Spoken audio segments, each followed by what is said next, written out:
السلام علیکم. آپ ملاحظہ فرما رہے ہیں صدائے محرومین چینل اور میں ہوں طالب نقوی ایڈوکیٹ.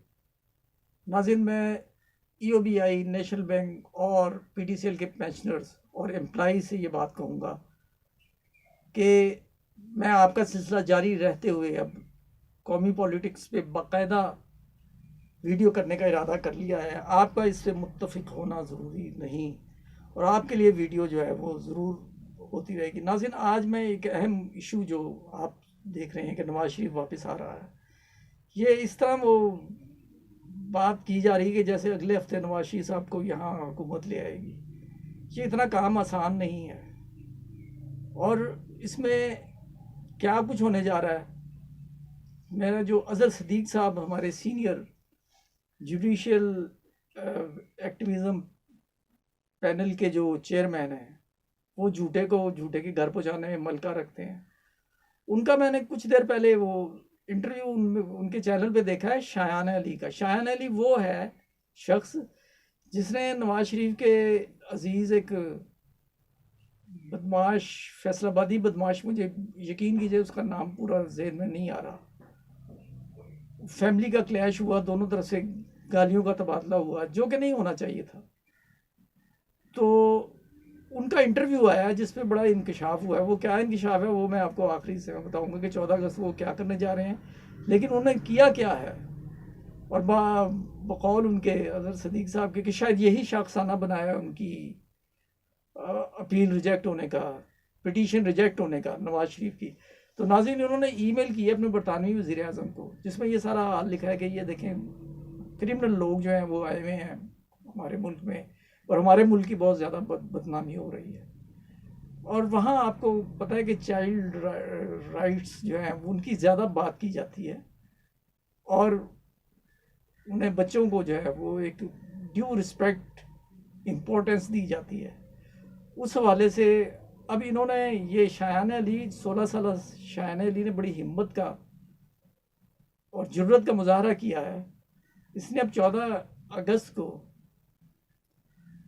وزیر اعظم، برطانوی وزیر اعظم کی رہائشگاہ کے سامنے 12 بجے مظاہرے کا اعلان کر دیا ہے اور یہ کہتے پھر رہے ہیں کہ پورے برطانیہ میں جو موجود پاکستانی ہیں کہ آپ اپنا فرض سمجھتے ہوئے یہاں آئیں. اب اس کے کیا ممکنہ اثرات ہو سکتے ہیں یہ بھی ہم آپ کو بتائیں گے، لیکن بات ہم یہ کر رہے تھے کہ نواز شریف اب کب واپس آئیں گے. ناظرین، اس کے بعد اپیل کا ہے جو کہ غالباً انہوں نے کر دی ہے. اپیل جو ہے وہ چند ہفتے نہیں بلکہ میرا خیال ہے کہ مہینوں، بلکہ اظہر صدیق صاحب نے بھی یہی فرمایا کہ وہ مہینے بھی لگ سکتے ہیں. اور اس کے بعد پھر پروسیس یہ چلے گا اور اگر یہ کچھ بھی نہ ہو سکا تو پھر وہ پناہ کی کوشش کریں گے خلیجی ممالک میں سے کسی کی. اور سنا ہے کہ انڈیا والے بھی انہیں پناہ دے سکتے ہیں. اگر یہ ہوا تو یہ تو ان کی سیاست کے کفن میں آخری کیل ہوگا. لیکن وہ ذات خود سیاست کرنا بھی نہیں چاہتے، لیکن وہ خواہش رکھتے ہیں کہ میں نے اپنی پوری زندگی میں مریم نواز کی کوئی بھی خواہش نہیں ٹالی. اس نے کہا میں نے ایڈمیشن لینا ہے میڈیکل میں تو اس کے لیے خصوصی راستے اختیار کیے گئے. وہ علیحدہ بات ہے کہ وہ پاس نہیں کر سکیں اور ہر معاملے میں وہ ان کی لاڈلی ہیں اور وہ چاہتی ہیں کہ وہ چاہتے ہیں کہ وہ آئے سیاست میں. دوسری طرف شہباز شریف جو ہے وہ حمزہ شریف کو لانا چاہتے ہیں اور نواز شریف یہ تسلیم کرتے ہیں کہ ابھی مریم کی ٹریننگ ہونے والی ہے. اور ایک مرتبہ تو اس نے یہ کہا کہ حمزہ سے کچھ سیکھو. تو یہ معاملہ ناظرین خاندانی وراثت کا ہے، خاندانی سیاسی وراثت کا. اس میں کوئی شک نہیں کہ شہباز شریف اپنے بڑے بھائی کا احترام کرتے ہیں اور وہ اسی لیے خاموش ہیں اور وہ کھل کے سامنے نہیں آ رہے. لیکن ان کا نواز شریف کا پاکستان آنا جو ہے نا وہ شہباز شریف کی ذات کے لیے یا ان کے بیٹے کی ذات کے لیے وہ مشکل ہوگا. ناظرین، شہباز شریف بھی نہیں چاہتے کہ وہ سیاست کرے. انہوں نے لندن بھاگنے کی کوشش کی جو عمران خان نے ناکام بنا دی. جھٹ پٹ عدلیہ نے ان کا کام کر دیا. اور اس حوالے سے میری بدقسمت شہباز اور خوش قسمت ترین شہباز، اس نام سے ویڈیو میں لنک دے رہا ہوں، وہ آپ ضرور ملاحظہ فرمائیے گا. تو ناظرین بات یہ ہو رہی تھی کہ اب آگے ہونے کیا جا رہا ہے. اس کے بعد جو ایک انسانی حقوق کے حوالے سے جو ہے ایک آپشن رہ جاتی ہے ان کے صاحبزدگان کو. حسن نواز یہ یا حسین نواز یہ کہہ سکتے ہیں کہ ہمارے والد جو ہیں وہ عمر رسیدہ ہے, سینئر سٹیزنز کے ظاہر حقوق کو کنسیڈر کیا جاتا ہے, تو ہمیں جو ہے نا انہیں یہاں رہائش کی اجازت ہے. اور پھر آخر میں یہ آخری مطلب کچھ بھی اگر پاسبل نہ ہو سکا تو پھر وہ انہیں واپس آنا پڑے گا پاکستان, انہیں ڈیپورٹ کر دیا جائے گا. اور پھر کیا ہوگا اس کے بعد؟ پھر یہ ہوگا کہ اب نون لیگ والے کیا کریں گے وہ میں آپ سے تھوڑا شیئر کروں گا. نون لیگ والے یہ کریں گے کہ ایک باقاعدہ محاذ بنایا جائے گا جس کی تیاری پہلے سے ہی شروع کر دی گئی ہے, اور یہ کہا گیا تھا کہ نواز شریف صاحب جو ہے نا وہ واپس آئیں بالکل اس طرز پہ جس طرح یہ MQM والے کرتے ہیں. اور پھر باقاعدہ دن رات کوششیں شروع ہو چکی ہوں گی عدلیہ کو مینیج کرنے کی, ایسے راستے اختیار کرنے کی. اس میں کوئی شک نہیں کہ ہماری عدلیہ جو ہے قابل فخر ہے. میں یہ باقاعدہ طنز نہیں کر رہا, میں حقیقی طور پر کہہ رہا ہوں.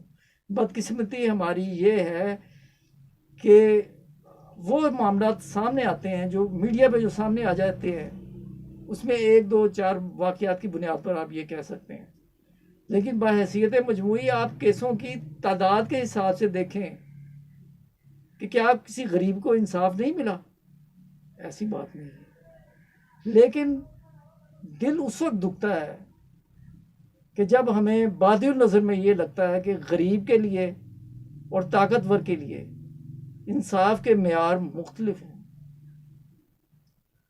ناظرین میں ایک اپنے کلائنٹ کے لیے گیا, مجھے پتہ نہیں یہ بات بتانی چاہیے لیکن میں ظاہر حوالہ تو نہیں دے رہا. ان سے میں نے یہ کہا کہ بھائی مجھے یہ ان دنوں کی بات ہے کہ جب نواز شریف صاحب کو اپنی مرضی کا ہاسپٹل جو ہے جیل کی بجائے وہ اجازت مل گئی تھی, تو میں ڈپٹی سیکرٹری سے کہا کہ بھئی یہ اجازت نہیں انہیں ہمارے پیشنٹ کو کہ یہ اپنی مرضی کا علاج فلاں جگہ سے کروا لوں. تو انہوں نے انتہائی وہ سیکرٹری صاحب نے نا بہت ہی زیادہ رعونت سے کہا نہیں یہ نہیں ہو سکتا, یہ نہیں ہو سکتا. میں نے کہا مجھے یہاں لکھ کے دو, اور اگر یہ نہیں ہو سکتا تو پھر یہ کیا مثال موجود نہیں ہے نواز شریف والی مثال؟ وہ اس پر خاموش ہو گیا, کہتے جی آپ پرسوں پتہ کر لیجئے. اس کے بعد پھر میں جا نہیں سکا. پھر مجھے وہاں سے فون آ گیا, جی لیٹر آ گیا ہے تو اجازت مل گئی ہے کہ آپ کوئی ہاسپٹل باہر کا بھی وہاں یہ فیسلٹی حاصل کر سکتے ہیں. ناظرین یہ صورتحال ہے, یہاں ہمیں باور کرانا بہت ضروری ہوتا ہے اداروں کو. اسی طرح ایک کیس میں فیملی کی طرف سے انڈرٹیکنگ دی اور آمدن 50 روپے کے اسٹامپ پر دی. جج صاحب نے کہا کہ یہ تو 50 روپے کا اسٹامپ ہے. میں نے کہا اگر ایک شخص جو ہے 50 روپے کے اسٹامپ پہ باہر جا سکتا ہے جو مجرم بھی ہے, تو یہ ایسا کیوں نہیں ہو سکتا؟ یہ انڈرٹیکنگ آپ کیوں قبول نہیں کر سکتے؟ ناظرین وہ قبول ہو گئی. ہمیں ہمت کرنی چاہیے, جرات کرنی چاہیے, معاملات ٹھیک ہو جاتے ہیں. اور ناظرین اب آئندہ ہم آپ کو اور سنسنی خیز ماضی کے حوالے سے کچھ انکشافات کریں گے. ہم آپ کے سامنے وہ چیزیں پیش کریں گے کہ جو آپ نے پہلے شاید نہ سنی ہو. تو میرا شروع سے ہی یہ تھا کہ نواز شریف صاحب جو ہے نا وہ نہیں آئیں گے. اس میں بھی میں نے لنک دیا ہوا ہے, وہ بھی آپ ضرور دیکھیے گا, دعاؤں میں یاد رکھیں. اور جو پہلی دفعہ دیکھ رہے ہیں وہ سبسکرائب کریں. آپ کا بہت بہت شکریہ. السلام علیکم.